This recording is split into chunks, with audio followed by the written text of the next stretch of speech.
नमस्कार मंडळी, श्री स्वामी समर्थ. मी संध्या माझ्या चॅनलमध्ये तुम्हा सर्वांचं खूप खूप मनापासून स्वागत करते. बघा मंडळी, आता शारदीय नवरात्र सुरू आहे आणि या नवरात्रामध्ये आपण घटस्थापना केली, अखंड दिवा लावला, देवीची जास्तीत जास्त आपण सेवा केलेली आहे. तर बघा, जेवढं महत्त्व घटस्थापनेला आहे तेवढंच महत्त्व या घटस्थापनेच्या विसर्जनाला आहे. म्हणजेच आपल्याला घट हलवायचे आहेत. आता हे घट आपल्याला कधी हलवायचे आहेत, यामध्ये आपण ज्यांनी उठता बसता उपवास केलेला आहे तर त्यांनी उपवास कधी धरायचा आहे, कधी सोडायचा आहे. त्याचबरोबर आपण आपल्या घरामध्ये घटस्थापना केलेली आहे तर या घटस्थापनेचं विसर्जन आपल्याला कधी करायचं आहे. त्याचबरोबर आपण जे देवघटी बसवलेले आहे, बऱ्याच जणांनी देवघटी बसवलेले आहेत, बऱ्याच जणांनी बसवलेले नाहीत. पण ज्यांनी घटी बसवलेली आहे तर त्यांनी देव कधी उठवायचे आहे, देवांची पूजा कधी करायची आहे. त्याचबरोबर कडाकणीचा फुलोऱ्याचा नैवेद्य असतो तो आपल्याला कधी दाखवायचा आहे, कन्यापूजन कधी करायचं आहे. त्यानंतर पुरणाच्या पोळीचा नैवेद्य आपल्याला कधी दाखवायचा आहे. जो आपण अखंड दिवा लावलेला आहे तो आपल्याला कधी उचलायचा आहे. त्यामध्ये जे उरलेली वात असेल, तेल असेल, त्याचं काय करायचं आहे. घटामध्ये बघा, आपण धान्य पेरलेलं आहे तर ते उगवलेले अंकुर आहेत, त्या अंकुराचं काय करायचं आहे. जे उरलेलं जे पूजेचं साहित्य आहे त्या पूजेच्या साहित्याचं काय करायचं आहे. आणि सर्वात महत्त्वाचं म्हणजे जर या काळामध्ये आपल्याला स्त्रियांना मासिक धर्म असेल किंवा सुतक असेल तर आपण घटाचं विसर्जन कसं करायचं आहे याविषयीची संपूर्ण डिटेलमध्ये माहिती आज आपण या व्हिडिओमध्ये पाहणार आहोत. त्यामुळे व्हिडिओ अगदी शेवटपर्यंत पहा आणि जर तुम्ही माझ्या चॅनलवरती नवीन असाल तर चॅनलला सबस्क्राईब करा. तर बघा मंडळी, 22 सप्टेंबर 2025ला आपण आपल्या घरी शारदीय नवरात्राची सुरुवात केलेली आहे. आपण आपल्या घरी घटस्थापना केलेली आहे. तर आता ही घटस्थापना तर केली, आता या घटस्थापनेचं आपल्याला उद्यापन करायचं आहे, घटाचं विसर्जन करायचं आहे. हे कसं करायचं हे जाणून घेऊ. बघा, आता सर्वात अगोदर आपण उठता बसता ज्यांना उपवास आहे त्यांनी कधी सोडायचे आहेत, उपवास कधी धरायचे आहेत हे जाणून घेऊ. बघा, आता आपण बसता उपवास हा आपण 22 तारखेला धरलेला आहे आणि आता उठता उपवास हा आपल्याला अष्टमीला धरायचा असतो. बऱ्याच ठिकाणी अष्टमीला धरतात आणि नवमीला सोडतात. बऱ्याच ठिकाणी नवमीला धरतात आणि दशमीला म्हणजे दसऱ्याच्या दिवशी धरतात. बघा, तुमच्या कुळाचाराप्रमाणे जसं तुमच्याकडे करत असतील तसं तुम्ही करू शकता. पण बऱ्याच ठिकाणी अष्टमीलाच धरला जातो. तर बघा, अष्टमीला आपल्याला उपवास धरायचा आहे. त्याच दिवशी अष्टमीच्या दिवशीच आपण आपल्या घरी कन्यापूजनही करू शकता. अष्टमीला कन्यापूजन केलं जातं. त्याचबरोबर कडाकण्यांची माळही, फुलोरा सुद्धा देवीला त्याच दिवशी अर्पण केला जातो अष्टमीला. आणि नवमीला आपल्याला घटाचं विसर्जन करायचं असतं. म्हणजे 30 तारखेला आपल्याला उपवास धरायचा आहे आणि 1 तारखेला म्हणजे 1 ऑक्टोबरला आपल्याला घटाचं विसर्जन करायचं आहे. आणि बघा, या विसर्जनाच्या दिवशी आपल्याला पुरणपोळीचा नैवेद्य देवीला करायचा आहे. देवीला 21 पुरणाचे दिवे सुद्धा करून तुम्ही देवीची आरती करू शकता. याच दिवशी ज्यांनी कुणी दुर्गा सप्तशतीचे पाठ केलेले आहेत तर त्यांनी सुद्धा दुर्गा सप्तशती पाठाचं उद्यापन याच दिवशी म्हणजे 1 तारखेला नवमीला तुम्ही करायचं आहे. बघा मंडळी, नवमीला आपल्याला घटाचे विसर्जन करायचे आहे. म्हणजे संपूर्ण आपल्याला जी काही आपला कुळाचार आहे तो संपूर्ण आपल्याला नवमीला करायचा आहे. थोडासा जो घट आहे तर तो घट आपल्याला उत्तरेकडे, जो आपण अंकुर पेरलेले आहेत तर ते अंकुर आपल्याला अंकुराच्या वरती आपण जो घट ठेवलेला आहे तो घट आपल्याला उत्तरेकडे थोडासा असा हलवायचा आहे, ज्यानं आपलं विसर्जन होऊन जातं. त्यानंतर ही जी संपूर्ण पूजा आहे ही पूजा आपल्याला अशीच ठेवायची आहे.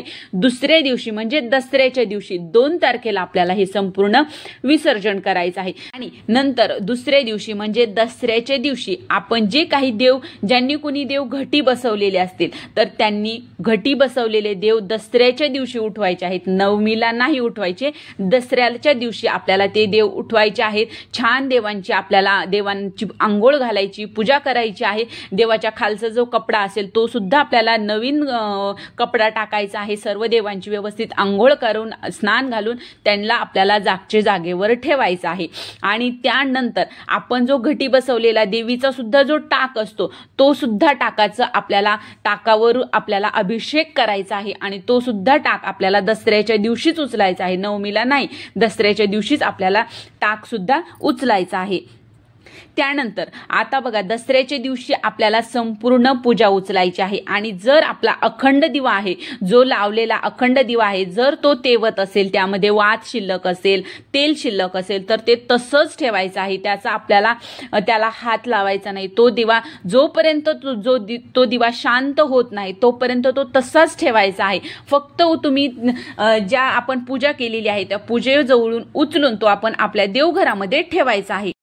जे पूजेचं जे बाकीचं साहित्य आहे, आता बघा बऱ्याच जणांनी घटावर नारळ ठेवलेला असतो, तर त्या नारळाचं काय करायचं हे तर ते नारळ आहे तर बऱ्याच ठिकाणी तो आईचा प्रसाद म्हणून ज्यावेळेस आपण तळी भरतो त्यावेळेस तो फोडून त्याचा प्रसाद दिला जातो. तर काही ठिकाणी त्याला देवी स्वरूप मानलं जातं म्हणून तो विसर्जन केला जातो.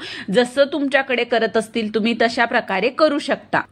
आणि बघा जे बाकीचं जे साहित्य आहे, जे आपण घटामध्ये सुपारी टाकली, 1 रुपयाचं नाणं टाकलं, तर ते आपण आपल्या तिजोरीमध्ये ठेवू शकता. आणि त्यासोबतच त्या सुपारी आणि 1 रुपयाच्या नाण्यासोबत जे आपलं धन आहे, अंकुर जे उगलेले असतात ज्याला धन म्हटलं जातं, तर ते धन सुद्धा त्या एखाद्या लाल पोटलीमध्ये हे बांधून आपल्या तिजोरीमध्ये ठेवलं जातं. तर अशा प्रकारे आपल्याला हा उपाय करायचा आहे.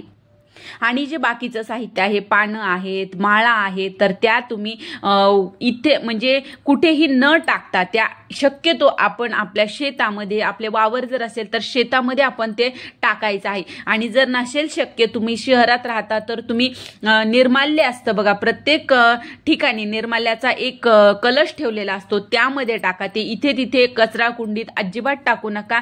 तुम्ही ते साहित्य व्यवस्थित आपल्याला निर्माल्यामध्ये टाकायचं आहे. आणि बघा सर्वात महत्त्वाचं म्हणजे जर आपल्याला या दिवसामध्ये मासिक धर्म आला महिलांना किंवा आपल्याला सुतक पडलेलं असेल, तर आता आपण घटाचं विसर्जन कसं करायचं. तर अशा वेळेस बघा घटाचं विसर्जन हे आपल्याला 10व्या दिवशीच करायचं असतं, म्हणजे 9व्या दिवशीच. दसऱ्याला आपल्याला सर्व पूजा उचलायची असते. तर आता काय करायचं, तर अशा वेळेस आपण आपल्या घरामध्ये जर सर्वांना सुतक असेल, तर इतर कोणी बाहेरचे असतात, पाहुणे मंडळी आपल्या गावामध्ये असतात, मित्रमंडळी असतात, तर त्यांना बोलून त्यांच्याकडून तुम्ही विधिवत आपण पूजेचं विसर्जन करू शकता. किंवा जर महिलांना मासिक धर्म असेल तर घरामध्ये पुरुष मंडळी असतात, त्यांनी जरी ह्याचं विसर्जन केलं तरी सुद्धा चालतं. तर अशा प्रकारे आपल्याला घटाचं विसर्जन करायचं आहे. आणि अखंड दिवा आपला तेवतच ठेवायचा आहे. ज्यावेळेस दिवा शांत होईल त्यावेळेस त्या दिव्यामध्ये उरलेली जी वात आहे, तर त्या वातीला आपल्याला एखाद्या पंतीमध्ये घ्यायचं आहे, त्यामध्ये थोडासा कापूर टाकायचा, लवंग टाकायची आणि नंतर ते संपूर्ण आपल्याला जाळून घ्यायचं आहे आणि त्याचा संपूर्ण घरभर आपल्याला धूर करायचा आहे. अशा प्रकारे आपल्याला त्या दिव्याच्या वातीचा उपाय करायचा आहे. आणि बघा कलशातील जे पाणी आहे, तर ते पाणी इथे तिथे फेकून न देता त्या पाण्याचा आपल्याला आपल्या संपूर्ण घरभर आपल्याला ते पाणी शिंपडायचं आहे. तर अशा प्रकारे आपल्याला विधिवत आपल्या घरातील घटस्थापनेचं आपल्याला विसर्जन करायचं आहे, त्याचं उद्यापन करायचं आहे. तर ही छोटीशी माहिती होती की घटस्थापनेचं उद्यापन कसं करायचं हे मला तुमच्यापर्यंत पोहोचवायचं होतं. जर तुम्हाला हा व्हिडिओ आवडला असेल तर व्हिडिओला लाईक करा, जास्तीत जास्त लोकांपर्यंत हा व्हिडिओ शेअर करा आणि माझ्या चॅनलला सबस्क्राईब करा. श्री स्वामी समर्थ.